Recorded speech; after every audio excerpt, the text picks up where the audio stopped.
សួរមួយម៉ាត់ថាបែកគ្នាព្រោះអូនថាឈប់បបន្តបងខំមានគេអង្វរ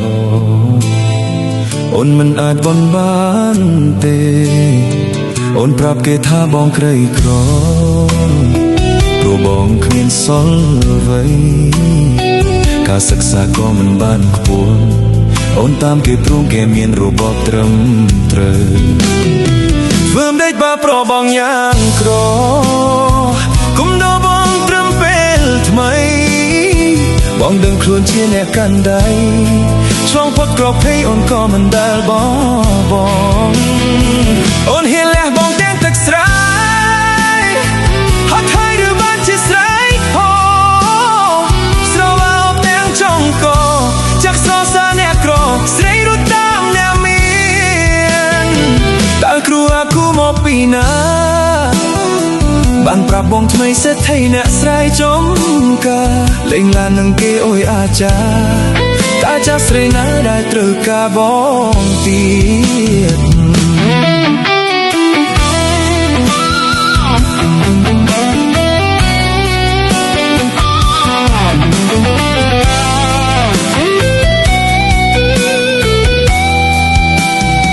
ធ្វើមិនដេចបបប្របងយ៉ាងក្រ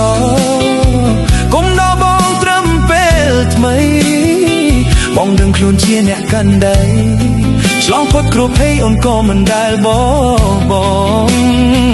អូនហ៊ានលះបងទាំងទឹកស្រែ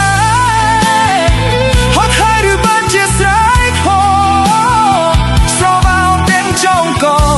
ចាក់ស្រសើរអ្នកក្រស្រីរត់តាមអ្នក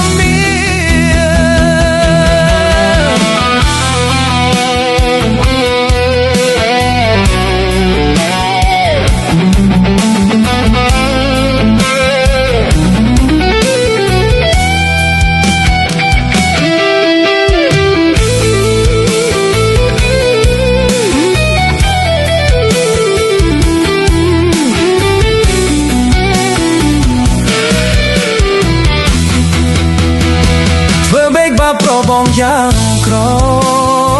គុំដល់បងត្រឹមពេលថ្មីបងដឹងខ្លួនជាអ្នកកាន់ដៃឆ្លងផុតក្របភ័យអូនក៏មិនដែលបងអូនហ៊ានលះបងទាំងទឹកស្រែហត់ហើយឬបានជាស្រែថោស្រវោបទាំងចង់កចាក់សរសើរអ្នកក្រស្រីរត់តាមអ្នកមានតើគ្រូអាគូមកពីណាបានប្រាប់បងថ្មីសេដ្ឋីអ្នកស្រែចំការលេងឡាននឹងគេអុយអាចារ្យតើចាស់ស្រីណាដែលត្រូវការបងទៀត